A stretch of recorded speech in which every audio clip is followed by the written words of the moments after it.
Hello student, कैसे हैं आप सब। एक बार पुनः सी कोचिंग क्लासेस पर स्वागत है। उम्मीद करता हूं आप सब अच्छे होंगे, बेहतर होंगे, मस्त होंगे, आपकी पढ़ाई बेहतर चल रही होगी। 11th क्लास के फिजिक्स में हम अगला टॉपिक लेकर आ चुके हैं। इसके पहले क्रम से हमने जो भी वीडियोस दिए हैं वो प्लेलिस्ट में मिल जाएंगे। आज का जो हमारा टॉपिक है सदिश का निरूपण, सदिश का मापांक और सदिशों के प्रकार, जो कि काफी बेसिक चीज है और काफी महत्वपूर्ण जो है। आगे चलकर हम न्यूमेरिकल क्वेश्चन करेंगे इस चैप्टर के, इसलिए इन चीजों को समझना जरूरी है। बहुत सारे बच्चे कहते हैं कि सर आप केमिस्ट्री फिजिक्स के लेट कर रहे हैं, थोड़ा सा फास्ट वीडियो आएगा। बिल्कुल आप चिंता ना करो, बस देर किस बात की, बस सेशन को शेयर कर दिया करो यार। लाइक नहीं आते ना तो वीडियो बनाने का मन नहीं करता। आप लोग देखते भी हो, 15 लोग, 20 लोग, 25 लोग जो भी देखते हैं उतने दिन लाइक कर दें तो हो सकता है मुझे भी थोड़ा सा मोटिवेशन मिले और कहीं ना कहीं मैं आपके लिए बेस्ट वीडियो दे सकूं। तो प्लीज आप लोग थम्स अप जरूर करें और कमेंट बॉक्स में अपना राय जरूर बताएं यदि आपको कुछ मिल रहा हो इस चैनल के माध्यम से। तो सदिश का निरूपण, सदिश को दर्शाते किससे हैं, सदिश कहते किससे हैं। कोई भी भौतिक राशि जिसमें दिशा और परिमाण दोनों चीज होता है। क्या क्या होता है, एक तो आपका दिशा होता है और दूसरा होता है आपका परिमाण। क्या, परिमाण। तो दिशा और परिमाण दोनों होता है, उसे हम बोलते हैं फिर बच्चों क्या, सदिश राशि। अब सदिश को निरूपित करने के लिए हम एक तीर युक्त रेखा का प्रयोग करते हैं। इस प्रकार से समझ रहे हैं, जिसे हम एक प्रारंभिक बिंदु और अंतिम बिंदु, जो अंतिम बिंदु होता है वो शीर्ष कहलाता है और बच्चा लोग प्रारंभिक जो बिंदु होता है उसे पुच्छ कहते हैं। यानी प्रारंभिक बिंदु पुच्छ होता है और शीर्ष हमारा प्रारंभिक। ये डायरेक्शन बताता है कि इस भौतिक राशि की दिशा किस ओर है। तो निरूपण का मतलब हम किस प्रकार से किसी चीज को निरूपित करेंगे। तो हम किसी भी चीज को सदिश बताने के लिए, जैसे ए को सदिश बताएंगे, उसके सामने हमें इस प्रकार सा एक एरो का चिन्ह लगा देना है, एक तीर का चिन्ह लगा देना है, जिसमें दो बिंदु होंगे। एक तो आपका प्रारंभिक जिसे पुच्छ बोलेंगे और अंतिम बिंदु जिसे शीर्ष बोलेंगे। बस सिंपल सिंपल छोटा छोटा चीजें समझते चलिए। दूसरा हमारा टॉपिक है सदिशों का संकेतन। संकेत कैसे लिखते हैं तो जानते हैं। पहले जो हम सदिश का प्रयोग करते थे संकेत के लिए, मोटे अक्षर का प्रयोग करते थे। लेकिन जो मोटा अक्षर है, हर समय आप मोटा अक्षर नहीं लिख सकते हो। पता चला हम 3 पेज का एक न्यूमेरिकल क्वेश्चन कर रहे हैं, उसमें 50 बार सदिश का निरूपण करना है, सदिश का मतलब अंकित करना है, हमको लिखना है। तो फिर 50 बार मोटे 2 बार 3 बार पेन चलाना पड़ेगा, इसलिए ये कठिनाई अनुभव हुआ। इसके लिए हमने क्या प्रयोग करने लगा, अब ऊपर हम तीर का प्रयोग करते हैं। पहले तो सिंपल था, मोटे अक्षर से व्यक्त कर देते थे तो हमारा वो सदिश बता देता था कि ये सदिश ए है, सदिश बी है या सदिश सी है। ठीक है, सदिश ए है, बी या सी है। लेकिन अब इसको थोड़ा सा चेंज कर दिया गया है, क्योंकि मोटे अक्षर लिखना थोड़ा सा मुश्किल था। इसके लिए अपन क्या करते हैं, कोई भी अक्षर लिखे उसके ऊपर तीर का चिन्ह लगा दिए तो हमारा कहला जाता है सदिश फॉर्म में, सदिश रूप में। ठीक है, तो दो चीज आपने समझा कि सदिश का निरूपण हम एक तीर युक्त रेखा से करते हैं। किसी भी भौतिक राशि का हम सदिश के रूप में व्यक्त करते हैं जब, या भौतिक राशि को सदिश के रूप में जब व्यक्त करते हैं तो उसके ऊपर यदि तीर का चिन्ह लगा देते हैं तो हमारा वो सदिश राशि कहला जाता है। अब सदिश का मापांक क्या कहलाता है, सदिश का मापांक क्या कहलाता है, किसी सदिश के परिमाण को प्रदर्शित करने वाली धनात्मक संख्या को उस सदिश का मापांक कहते हैं। मापांक कहने का मतलब कोई भी भौतिक राशि सदिश के रूप में है, उसे हम धनात्मक संख्या के रूप में निकालना चाहते हैं तो फिर हम मापांक का प्रयोग करते हैं। और मापांक को मॉड ऑफ ए इस प्रकार से दर्शाते हैं। जैसे देखिए, 2 खड़ी लाइन कर देंगे, ऊपर वेक्टर लगा देंगे तो ये कहलाएगा मॉड ऑफ ए। ऐसे तिरछे अक्षर से भी हम व्यक्त करते हैं। तो 3 चीज आपने समझा, सदिश का निरूपण। सदिश को निरूपित करने के लिए हम तीर युक्त रेखा का प्रयोग करते हैं, जिसमें 2 बिंदु होते हैं, प्रारंभिक बिंदु, अंतिम बिंदु। प्रारंभिक बिंदु को पुच्छ और अंतिम बिंदु को शीर्ष। शीर्ष मतलब जिधर वो एरिया को, डायरेक्शन को बता रहा होता है। संकेतन के लिए हम पहले मोटे अक्षर का प्रयोग करते थे, लेकिन अब मोटे अक्षर लिखना थोड़ा सा असुविधाजनक है, इसलिए हम किसी भी भौतिक राशि के ऊपर वेक्टर लगा देते हैं, यानी तीर लगा देते हैं, सदिश लगा देते हैं, तो हमारा उस सदिश का संकेतन हो जाता है। मापांक का अर्थ क्या हुआ भाई साहब, कोई भी भौतिक राशि है वो सदिश फॉर्म में है, उसे हम धनात्मक संख्या के रूप में निकालना चाहते हैं तो उस धनात्मक संख्या को ही हम उस सदिश का मापांक कहते हैं, जिसे हम मॉड ऑफ ए, बी के लिए तो मॉड ऑफ बी, सी के लिए तो मॉड ऑफ सी, है ना। इस प्रकार से हम इसका प्रयोग करते हैं। तो ये हो गया कुछ बेसिक चीज। अब हमारा टॉपिक चलता भाई सदिशों के प्रकार। जितने भी प्रकार हैं सबको हम क्लियर कर देंगे। जो बच्चा नोट्स बना रहा है तो बेहतर है आप इसे लिखते जाएं अपने कॉपी में, जितना मैं समझा रहा हूं उतना लिखते जाओ, स्क्रीनशॉट ले लिया करो। और बच्चे लोग जिसको यदि बेहतर रूप से हैंड रिटन नोट्स लेना है तो आपको इस नंबर पे कांटेक्ट करना है। ये मेरा पर्सनल नंबर है 96 85 29 91 49, ठीक है, 49। और भाई साहब ₹100 चार्ज है, बेहतर रूप से नोट्स आपको मिलेगा। ठीक है, चलिए समान सदिश किसे बोलेंगे? पहला सदिश है, सदिशों के प्रकार में पहला सदिश पढ़ रहे हैं, समान सदिश, जिसकी दिशा भी समान हो, जिसकी दिशा भी समान हो, उसके मापांक भी बराबर हो, यानी उसका जो धनात्मक संख्या प्राप्त हो वो भी बराबर हो, और एक दूसरे के समांतर हो। समांतर होना चाहिए तभी वो समान सदिश कहलाएगा। जैसे यहां पर देखो PQ और RS दोनों की दिशा एक समान है, दोनों का मापांक भी यहां पर समान होगा और एक दूसरे के समांतर है। यदि समांतर है तभी तो दिशा समान होगी, यदि ये समांतर नहीं रहेंगे तो फिर दिशा समान नहीं होगी। जैसे बच्चा लोग यहां पर आप देखो P dash Q dash R dash S dash दोनों समांतर नहीं है, मतलब इनकी दिशा अलग अलग है। समान सदिश, सदिश मतलब दिशा होना चाहिए, और समान यानी दोनों में बराबर, एक ही और डायरेक्शन हो, और डायरेक्शन एक ही हो, डायरेक्शन भी हो सकता है लेकिन यदि समांतर नहीं है तो फिर भाई साहब उसका डायरेक्शन अलग अलग एरिया में चल रहा है। तो समांतर भी हो और समान भी हो, इसका मापांक का मान भी बराबर होना चाहिए। तो दो सदिश समान सदिश कब कहलाएंगे? जब उनका मापांक और दिशा क्या हो? समान हो, एक दूसरे के समांतर हो। कंडीशन भी ऑब्जेक्टिव में यदि पूछ दे तो ये तीन कंडीशन आपको पता होना चाहिए। वेक्टर A बराबर वेक्टर B, यानी मॉड ऑफ A बराबर मॉड ऑफ B, यानी A का जो मापांक है दूसरे सदिश B के मापांक के बराबर हो। ठीक है, मापांक कैसे निकालेंगे आगे चलकर हम पूरा कंप्लीट आपको समझाएंगे, बिल्कुल आप चिंता नहीं करो। इनकी दिशाएं भी समान हो, A और B की दिशाएं समान हो, दोनों का दिशा एक समान हो, और बच्चे लोग A और B परस्पर समांतर हो। समांतर का मतलब ऐसे दो रेखाएं जो एक दूसरे को कभी प्रतिच्छेद ना करें। जैसे रेल की दो पटरी चल रही हैं भाई साहब, कभी प्रतिच्छेद नहीं करती हैं। सड़क के दो किनारे एक दूसरे को कभी प्रतिच्छेद नहीं करते हैं। दीवार के दो किनारे, समझ रहे, कभी एक दूसरे को प्रतिच्छेद नहीं करते। बुक के दो किनारे कभी एक दूसरे को प्रतिच्छेद नहीं करते, समांतर रेखा के अंतर्गत आते हैं। और एक चीज और है, कुछ बच्चे कहेंगे सर आप कॉपी में लिख कर समझाते हैं। देखिए कारण क्या होता है, अभी मैं यहाँ पे 5 पेज आपको समझाने वाला, और 5 पेज को यदि लिख लिख कर समझाऊं तो हो सकता है मुझे 3 घंटा बनाना पड़ जाए, लेकिन अभी बच्चा लोग आपको 10 से 15 मिनट में ये पूरा कंप्लीट करा दूंगा। हाँ, आप लोग स्क्रीनशॉट ले लिया करो, और इसी के सुविधा के लिए तो नोट्स प्रोवाइड करा रहा हूं। एक छोटे से अमाउंट में आप बेहतर नोट्स लेकर के पढ़ाई कर सकते हो, और एक अच्छे स्टडी के लिए स्टडी मटेरियल होना जरूरी है। बिना स्टडी मटेरियल आप पढ़ाई नहीं कर सकते, इसलिए बच्चा लोग आप लोग नोट्स जरूर लें और बेहतर रूप से तैयारी करें। दूसरा ऋण सदिश, विपरीत, एक दूसरे के, एक पूरब तो एक पश्चिम की ओर जा रहा है।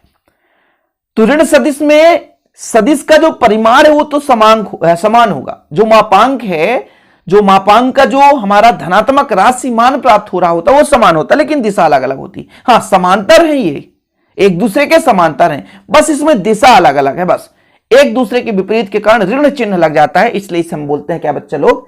ऋण सदिश। जैसे हम PQ की बात करें, इधर डायरेक्शन है, इसके अपोजिट में RS है, तो A यहां पर है, ये हमारा माइनस A है, परिमाण में बराबर है, मापांक का मान जो है बराबर है, लेकिन दिशा अलग अलग है। इसलिए हमने कह दिया PQ जो है SR के तो बराबर है लेकिन ऋणात्मक है, इसलिए तो कह दिया वेक्टर A बराबर माइनस वेक्टर A, एक दूसरे के बराबर है परिमाण में, किंतु बच्चे लोग ये क्या है? ऋणात्मक है। ठीक, कोई दिक्कत तो नहीं है। चलिए, अब जैसे किसी भी सदिश को व्यक्त करने के लिए कुछ ना कुछ इसके लिए एक मानक स्थित का मान लिया जाता है, और उसी के लिए एक तीसरा सदिश का हमारा निर्माण हुआ जिसे बोलते हैं स्थित सदिश। ठीक है, पहला कौन सा सदिश था बच्चा लोग? समान सदिश हो गया, दूसरा हमारा ऋण सदिश, तीसरा हमारा स्थित सदिश। ये स्थित सदिश हो गया। जैसे त्रिविम क्षेत्र में हमारा एक बिंदु P है, बिंदु P है, त्रिविम क्षेत्र का मतलब हो गया इसमें 3 अक्ष है, X Y Z।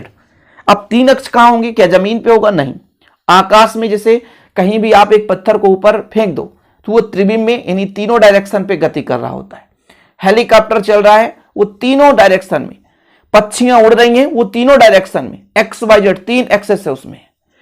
तो कहीं पे एक बिंदु है, अब उस बिंदु को प्रदर्शित करने के लिए हमें एक मूल बिंदु मानना पड़ेगा, और मूल बिंदु उसे कहते हैं जहां एक्स वाई जेड बिल्कुल 0 स्टेज पर हो। हम मानक मान रहे हैं, ठीक है। तो उस मूल बिंदु को मिलाने वाली जो रेखा है, जैसे किसी भी बिंदु की हम स्थिति निकालना चाहते हैं कि इसका स्थिति है क्या, मानक है। जैसे आप देखते हो कहीं भी किसी चीज का मापन करना होता है तो मानक लिया जाता है। आपके जमीन का यदि मान लीजिए मापन चल रहा हो कि आपका जमीन कहां, तो एक स्थित बिंदु ले लेते हैं कि हम मान लीजिए सड़क से लेते हैं कि यहां से हमारा एक फिक्स बिंदु है और यहां से हम मापन कर रहे हैं, तो फिर उसके आधार पर एक जरीब, दो जरीब ऐसे करके मापते हैं। जंजीर होता है तो जरीब के हिसाब से मापा जाता है, तो खींचते हैं, एक मानक बिंदु लेते हैं। इसी प्रकार से हम यदि अंतरिक्ष क्षेत्र, त्रिविम क्षेत्र में कोई बिंदु है, उस बिंदु का हम स्थित निकालना चाहते हैं तो एक मूल बिंदु की गणना कर लेते हैं, कल्पना कर लेते हैं, और उस मूल बिंदु को उस बिंदु से मिलाने वाले सदिश को हम उस कण की स्थित सदिश कहते हैं, जिसे हमेशा वेक्टर आर से प्रदर्शित करते हैं। याद करिए आप, ठीक है, कोई दिक्कत? चलिए, इसके बाद विस्थापन सदिश, वही कंडीशन है।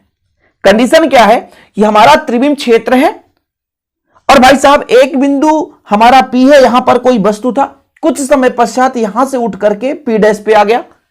तो पहले तो हमको पता था कि इसका स्थित सदिश R है, वेक्टर R, लेकिन फिर से कुछ दूर तक चला गया तो R डैश हो गया। तब P और P डैश के बीच की जो दूरी है वो विस्थापन होती है, लेकिन हम यहां पर संख्या के रूप में प्राप्त नहीं कर सकते, यहां पर हमें सदिश के रूप में निकालना पड़ेगा। किस रूप में? सदिश फॉर्म में निकालना पड़ेगा, ठीक है। तो दिए गए समय अंतराल में किसी गतिमान कण की प्रारंभिक स्थिति को प्रदर्शित करने वाले बिंदु से अंतिम स्थिति को प्रदर्शित करने वाले बिंदु को मिलाने से प्राप्त सदिश को विस्थापन सदिश कहते हैं। यानी प्रारंभिक बिंदु से मिलाने वाली रेखा और फिर ये अंतिम बिंदु से मिलाने वाली रेखा के विस्थापन को ही हम क्या बोलते हैं, जो इससे सदिश प्राप्त होता है उसे हम विस्थापन सदिश कहते हैं। जैसे यहां पे पीपी डैश निकालना है, पीपी डैश, तो अंतिम में से यानी ओपी डैश, ओपी डैश में ओपी को घटाना है, ये सदिश का नियम है, ये सदिश का नियम है। पीपी डैश है, पीपी डैश निकालना है तो आप मत करना सर ओपी पहले था तो ओपी माइनस ओपी डैश, ऐसा नहीं करना, अंतिम में से प्रारंभिक को घटाया जाता है। आप कहीं का भी विस्थापन निकाल रहे हो, दूरी निकाल रहे हो, तो अंतिम में से ही प्रारंभिक को घटाओगे ना, कि प्रारंभिक में से अंतिम को, ऐसा नहीं होता, अंतिम में से प्रारंभिक को घटाया जाता है, तब वो हमारा विस्थापन सदिश निकल कर आता है। ये छोटे छोटे टॉपिक हैं, पढ़ना तो पड़ेगा। चलिए आगे देखिए, ध्रुवीय सदिश। ध्रुवीय सदिश किसे बोलते हैं? ध्रुवीय सदिश उस सदिश को कहते हैं जिसका प्रारंभिक बिंदु अथवा क्रिया बिंदु नियत होता है, जैसे विस्थापन, वेग, बल आदि ध्रुवीय सदिश है। नियत मतलब निश्चित होता है, फिक्स होता है, एक निश्चित बिंदु से ही चलना शुरू कर रहा है, तो वो ध्रुवीय सदिश कहलाता है। स्क्रीनशॉट लेते चलो आप लोग। आज का जो अटपटा है ना वीडियो लग रहा होगा, क्योंकि ये पूरा थ्योरी से संबंधित। सदिशों के प्रकार समझ लो भाई साहब। मुख्य रूप से जो सदिश हैं वो आप देख ही रहे हो, जैसे हम एकांक सदिश की बात करते हैं, मुख्य रूप से सदिश होता है।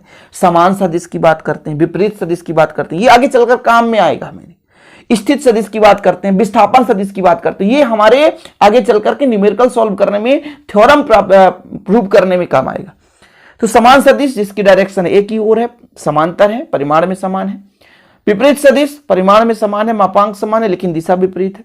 किसी भी बिंदु को स्थित दर्शाने के लिए जिस हम एक रेखा का प्रयोग करते हैं उसे स्थित सदिश कहते हैं। विस्थापन सदिश का मतलब तो समझ ही गए होंगे प्यारे बच्चों, दो बिंदु हैं त्रिविम में, है ना, तो प्रारंभिक बिंदु और अंतिम बिंदु को मिलाने वाली रेखा के बीच जो विस्थापन होता है, जो स्थित सदिश प्राप्त होता है, उसे विस्थापन सदिश कहते हैं। यहां पे देखो अच्छी सदिश क्या है? अच्छी सदिश उस सदिश को कहते हैं जिसकी दिशा दक्षिणावर्ती स्तर पंच नियम अनुसार घूर्णन अक्ष की अनुदिश होती है। यह सदिश घूर्णी प्रभाव प्रदर्शित करती है। अब इसके लिए आपको थोड़ा सा एक चीज समझना पड़ेगा, जैसे घड़ी की सुई घूम रही है, तो ऐसा मत समझो, मान लीजिए साइकिल का पहिया समझो, है ना, तो वो भी एक निश्चित दिशा पे घूम रही है, वो बार बार घूमते हैं लेकिन एक निश्चित दिशा पे घूम रही है, तब उस प्रकार की सदिश अच्छी सदिश, मतलब अपने अक्ष पे ही घूम रहे, खत्म कहानी, समझे, तो अच्छी सदिश कहलाती है। समतलीय सदिश क्या है? उन सदिशों को जो समतल में ही रहते हैं, यानी जो एक ही तल पे कार्य करते हैं, उन सदिशों को हम समतलीय सदिश कहते हैं। एक ही समतल, जैसे ये समतल है, यहाँ पे दो चार सदिश होते, तो जितने भी वहां पे सदिश होते हैं उनको समतल सदिश कहते हैं। समरैखिक सदिश क्या है? जो एक ही रेखा पर हो, सिंपल हो, चाहे विपरीत हो, उससे लेना देना नहीं है, जो समांतर हो और एक ही रेखा पे। जैसे यहाँ पे ए और बी दो सदिश है, एक ही दिशा पे चल रहे हैं, ठीक है, ए और बी यहाँ पे एक ही रेखा पर चल रहे हैं, ये विपरीत दिशा में किंतु समांतर है, तो वो समरैखिक सदिश कहलाएंगे। कुल मिलाकर के जो समान सदिश है वो भी एक समरैखिक सदिश है, जो आपके ऋण सदिश है या विपरीत सदिश है वो भी आपके समरैखिक सदिश है। अरे इनको ज्यादा क्या समझाऊं, वैसे भी आप लोग इतना समझदार हो, सिंपल तरीके से समझ जाते हो। आगे देखो, सह प्रारंभिक सदिश। सह प्रारंभिक मतलब सह मतलब साथ साथ, प्रारंभिक मतलब प्रारंभ हो, सदिश जितने भी सदिश हो एक ही बिंदु से प्रारंभ हो, एक ही बिंदु से शुरू हो, तो उन सदिशों को हम कहते हैं सह प्रारंभ सदिश। सब कोई साथ साथ एक साथ मिलकर काम कर रहे हैं। यहां पे देखो तो ए बी सी डी 4 सदिश है, ए बी सी डी 4 सदिश है, सब के सब बिंदु ओ से उत्पन्न हो रहे हैं, बिंदु ए से स्टार्ट हो रहे हैं। ये हाथ में भाई साहब ये अभी भी हमारे स्याही लगा हुआ है, समझ रहे हो। चलो जानते हो क्यों? क्योंकि सरपंच का चुनाव हुआ था। चलो कोई बात नहीं। ये सह प्रारंभिक सदिश समझ गए होंगे कि कई सारे सदिश यदि एक ही बिंदु से निकल रहे हैं, एक ही बिंदु से प्रारंभ हो रहे हैं, उन्हें सह प्रारंभिक सदिश कहते हैं। और आगे देखो मुक्त सदिश, जो किसी दूसरे से संबंध नहीं होगी, किसी स्थित अथवा क्रिया रेखा से नियत नहीं होती हैं, मतलब फिक्स नहीं होती, उसे मुक्त सदिश कहते हैं। और जो नियत होती हैं, एक निश्चित बिंदु से या एक निश्चित क्रिया रेखा से नियत होती हैं, उसे स्थानगत सदिश कहते हैं। मुक्त सदिश मतलब कहीं भी आवारा है, कहीं भी किसी को प्रदर्शित कर दो, वो मुक्त है। लेकिन एक ऐसा सदिश हो कि इसका मान फिक्स है, इसका नियत है, जैसे किसी चतुर्भुज के एक भुजा के साथ हमने सदिश दर्शाया तो एक नियत सदिश है, लेकिन अन्यत्र उसी सदिश को हमने रख दिया तो मुक्त सदिश कहलाता है। ये तो सब थोड़ा बेसिक जानकारी है, लेकिन ये जो आपका एकांक सदिश है बच्चे लोग, इसे आप लोगों को तैयार करना है। एकांक मतलब यूनिट वेक्टर है ना। यूनिट वेक्टर एकांक सदिश उस सदिश को कहते हैं जिसका मापांक इकाई हो, मतलब 1 हो। इसे हम ए कैप से दर्शाते हैं, तो ए कैप के लिए वेक्टर ऑफ ए बटे मॉड ऑफ, ये फार्मूला आगे चलकर लगेगा, आगे चलकर न्यूमेरिकल में लगेगा। यूनिट वेक्टर मतलब एकांक सदिश उस सदिश को कहते हैं जिसका मापांक इकाई हो, मतलब मापांक इकाई यानी 1 माना जाए। इसका मान निकालने के लिए बच्चे लोग ए कैप, कैप ये हमारा कैप क्या बताएगा, एकांक सदिश यूनिट वेक्टर। ए कैप बराबर होता है वेक्टर ऑफ ए बटे मॉड ऑफ ए। ठीक है, तो ये चीज हम आगे चलकर चर्चा करेंगे। आज का ये टॉपिक था, थोड़ा सा पकाऊ था। उम्मीद करता हूं कि आप लोगों को थोड़ा सा समझ में आया भी होगा और थोड़ा सा ना भी आया होगा, क्योंकि आज ये थोड़ा थ्योरी पोर्शन था, और थ्योरी पोर्शन किसी को मजा नहीं आता है, मजा आता है थ्योरम में, है ना। लेकिन उम्मीद करता हूं आप लोग तैयार कर लेंगे, तैयार करिएगा। और ऐसे ही वीडियो पाने के लिए चैनल को सब्सक्राइब करिए। मिलते हैं वीडियो के साथ। जय हिंद, वंदे मातरम।